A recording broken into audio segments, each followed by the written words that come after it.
Lucidpress is an easy-to-use tool that's good for doing basic desktop publishing. To access Lucidpress, you can usually find it right in your Apps menu in Chrome. The icon looks like this. If it's not listed here, you may have to go on to another page. And it's important to remember that we're talking about Lucidpress, not its sister app, Lucidchart. Lucidchart is great for making charts and graphs and things like that. Lucidpress is what we use for desktop publishing. When you go to Lucidpress, you'll create an account or log in with your Google credentials.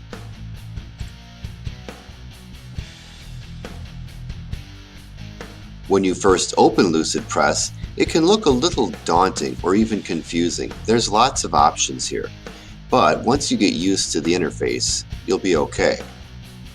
In this section here are your most recently edited or created documents. Here's some sample ones I did for some classes.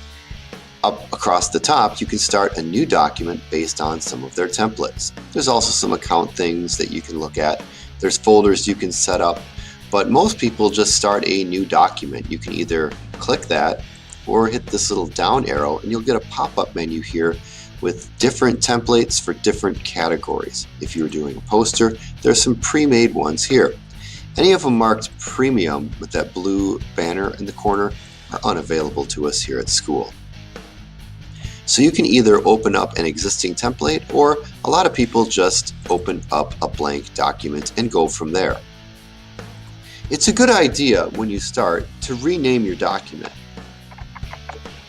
Use our standard Northland Pines naming format with your last name, project name, teacher name, and class period. Here in Lucidpress, there's a combination of drop-down menus and toolbar buttons that'll help you accomplish your goal and create your publication. The first thing you might do is set the size of your page, especially if it's something that you're going to have printed. You can click right here and choose from many different types of publications and sizes. Let's say I wanted to go with a poster, 22 by 28. You can adjust the orientation to landscape or portrait, and you can even do single or multiple page spreads. Right here you can also change the background color if you desire. You can make it any color. You can even make gradients. Lucidpress does use layers. Each item you put onto the publication will show up here, so if you're looking for that.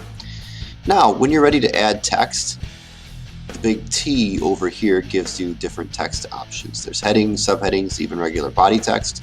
All you do is you click and it'll give you a default text heading, but you can resize this. You can select or highlight your text, and up here you can adjust the font to whatever you'd like. You can adjust the style, the size. You can also readjust things here by manually clicking and dragging and move this around. You can even rotate objects by grabbing the little rotate button. If I wanted to add just regular body text, I would go here, click on body text, and it will give you a text box which you can resize, move anywhere you'd like. Begin typing something. And again, you can edit the size, you can edit the font. Also, there are some options on the right. I'm going to hide my layers, but here are, again, the fonts. They're over here, and they're also over here on the right. There's actually a lot of different text styling you can do that are available here. Everything from text warps,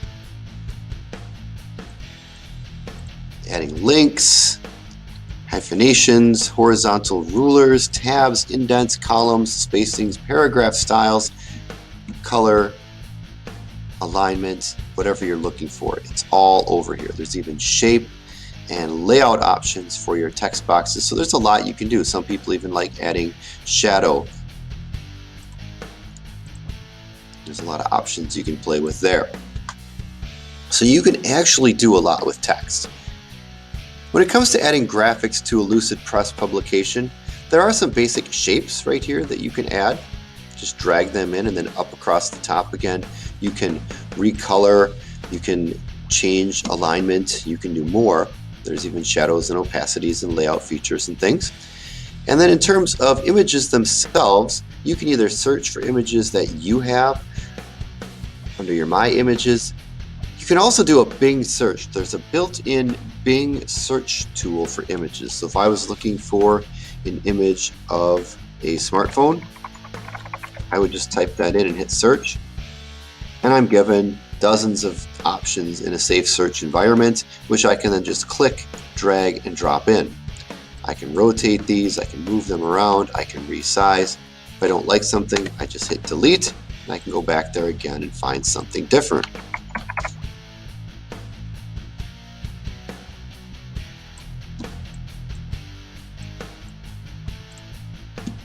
If you'd like to share your publication with, say, a work group or a partner, there is a big share button right here where you can share with collaborators, for example. You can just collaborate with anybody.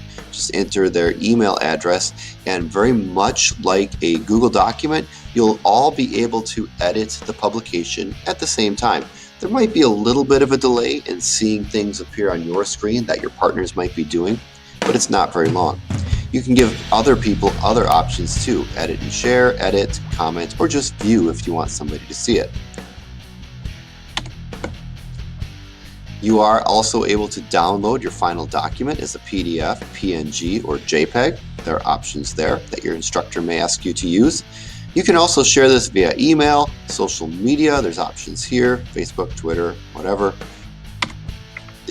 Some other things you may want to work with include things like the arrange menu. You can send an object to the back, for example.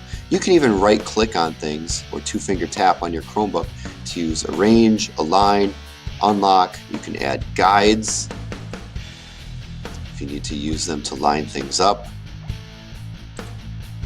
horizontally or vertically. So again, there's lots of options. Down here on the bottom right, you can zoom in and out real easily. You can even add comments to a document if you're working with collaborators. Again, check out the menu options if you're looking for how to do something. Most of them are pretty straightforward.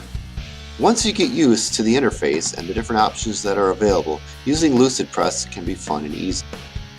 Good luck with Lucidpress. If you have any questions, please contact your instructor or the department.